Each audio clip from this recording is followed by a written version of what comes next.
The Packers will have a first and goal. Receiver to the right, Jimmy Graham. Rodgers, quick toss in the flat, left side, got his man for the end zone, and a touchdown.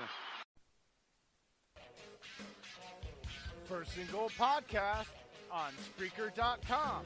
And we're now on all your favorite platforms: iHeartRadio, Spotify, Castbox, Google Podcasts, Tumblr, YouTube, and SoundCloud. You can always follow us on Twitter at First and Goal Pod and our Facebook page, facebook.com/First and Goal Pod 33. Get money,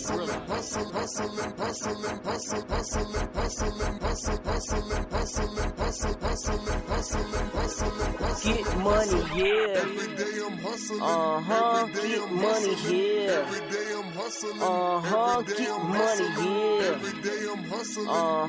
Get money, yeah. Every day I'm 3, 2, 1.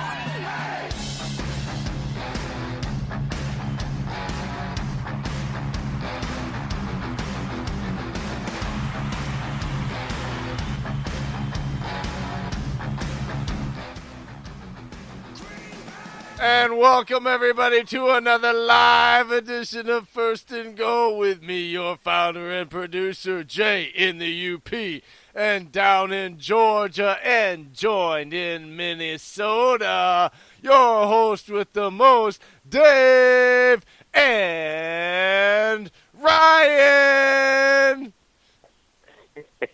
What's up, guys? Happy win. I'm a happy 1-0 in the Bears away game. Oh my God, our defense is for real. Brian Gutekunst, you are a god. It's crazy. All the free agent signings contributed tonight. All of them. But Ryan, all the Bears fans said, "Oh no, it won't equate to nothing. Oh, it won't. Adrian Amos won't do anything." Who intercepted Trubisky on the 2-minute drive? Adrian friggin' Amos, number 31. I got him in my jersey closet. It was so fitting. The fact that he got an interception, the lone interception on Trubisky tonight, is amazing. And I cannot wait. I'm not going to lie. Hold on. Quiet. Everybody quiet. Just 1 second. I got you here. Listen. Hold on. You hear this?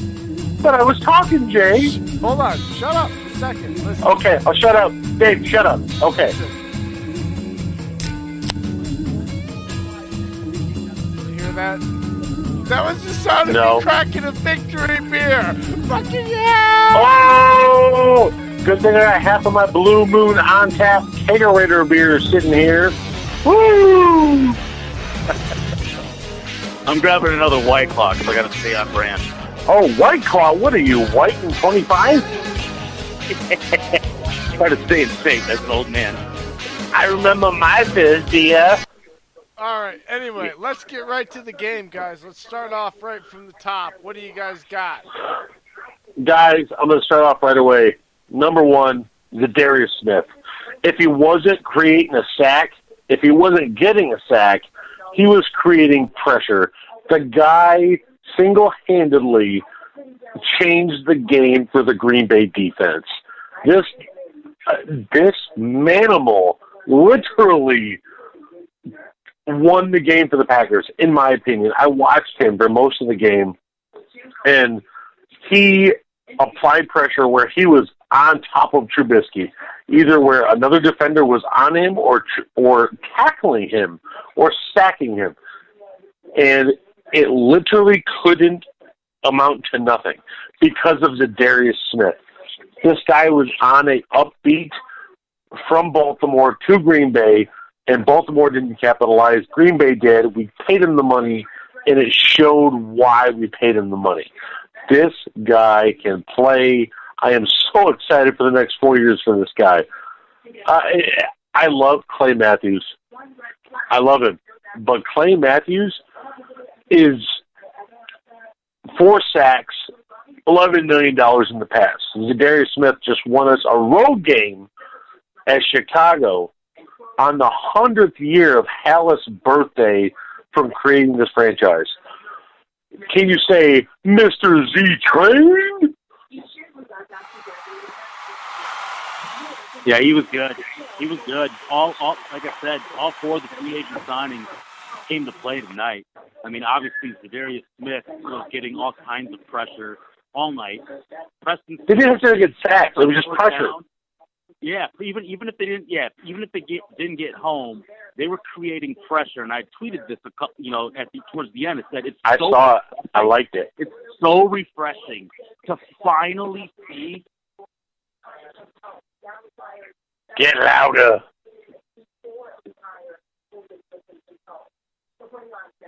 I had to take you off speaker. Apparently they don't.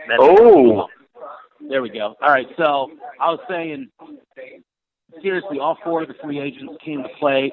Z. Smith was creating pressure all night. Even if he didn't get home, he created pressure enough that it caused Trubisky to make some bad throws. Preston Smith got home on the fourth down sacks, obviously, but there were several plays where both of those guys created a lot of pressure that created a really bad pass. We could have had a couple picks tonight. We didn't get them. We didn't. Kevin King totally dropped one that he should have had in his breadbasket. Yeah, he should have had the INT.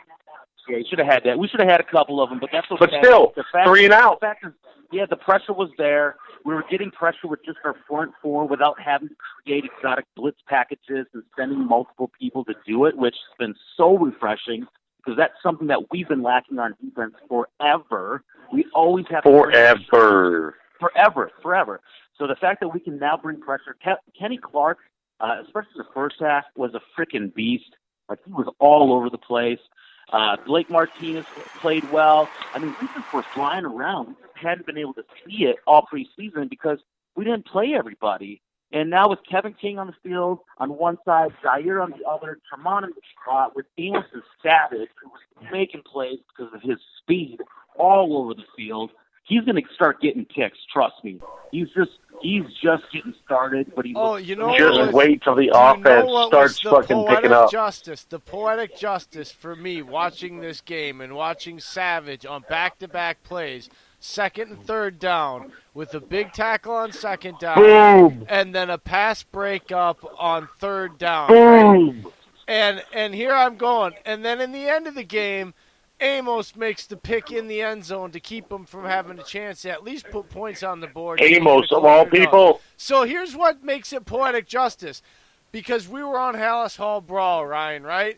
And we heard about this whole Eddie Jackson, and he was pairing with them, and we were laughed off Adrian Amos. And we were trying to make the point that as good as Eddie Jackson is, he's not as good as this Savage is. Nobody talked about Jackson, Clinton Dix is liability. About Savage his rookie year, and Savage right away has shown it. And then Amos comes out, and because Savage is doing his job, Jair Alexander is doing his job, and the elder statesman who has lost 3 steps is doing his. He is like, dude. Tremont Williams is like the frickin' dude. Dog is like straight up. He is like. Is he 31 years old? Because he looks 30, like 31 years old. He's 35, almost 36. I know, right? But I'm just saying.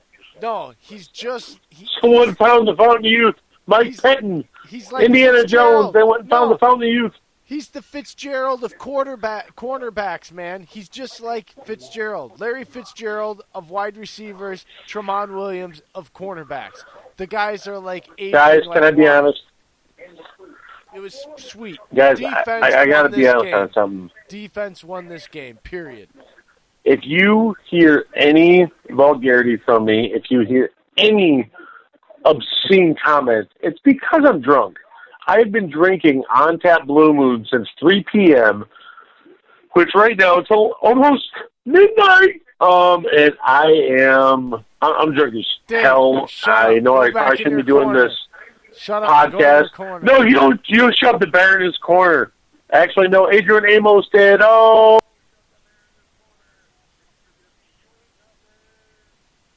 Dave is in his corner right now.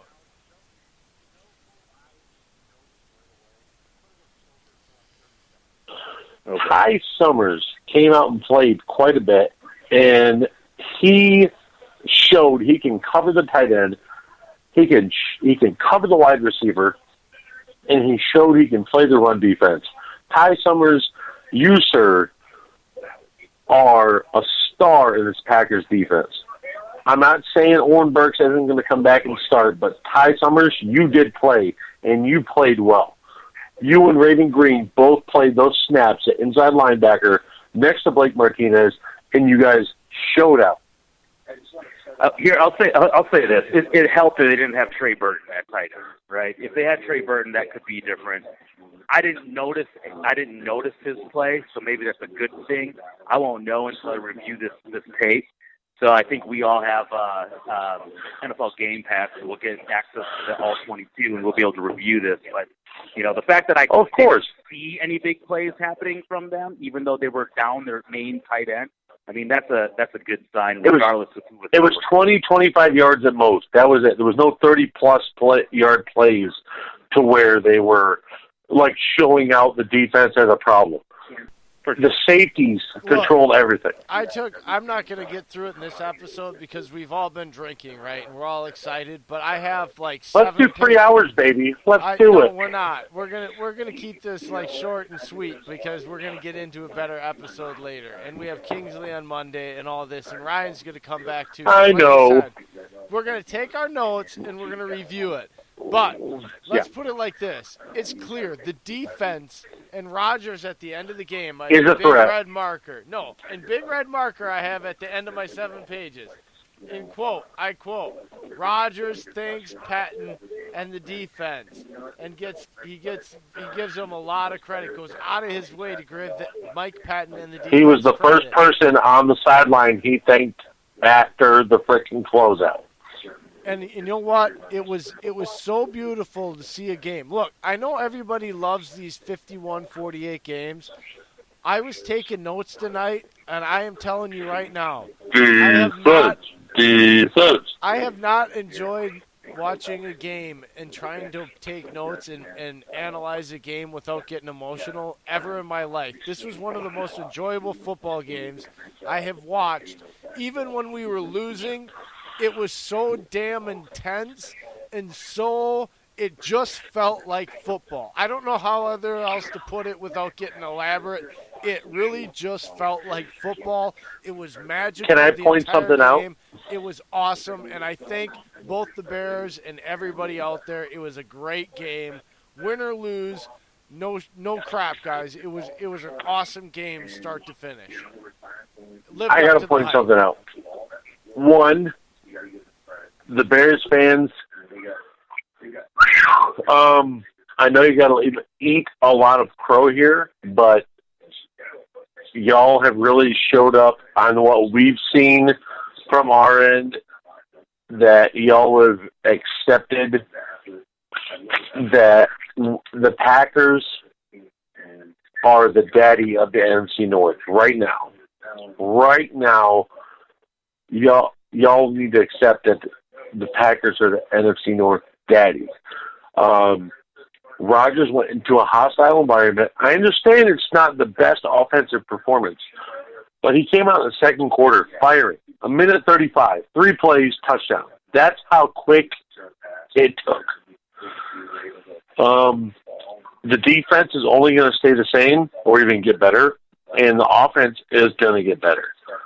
On top of that, man, I really, really don't think the Vikings or the Lions have a chance at the playoffs here. Even I know it's just week 1. I got it, but I'm saying it. I'm drunk. I'm a Packer fan. I'm happy we just won, but I got to say it, guys.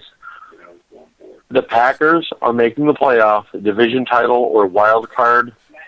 We're making it. All right, Dave, go sit in the corner. After watching tonight. Go sit in the corner. That's the no, time you I will not do it. And so you go sit in the corner right now. And Ryan, what do you got, man? What did you see? At least Ryan can handle his liquor. Hey, Ryan was like this a couple nights ago, so he can at least be like, hey, I was like Dave a couple nights ago. He didn't keep saying, oh, I'm drunk. At least he, was a man and handle his liquor. How much do you think I've been drinking? Just, you shut up and sit in the corner. Ryan, what's your analysis? Whatever.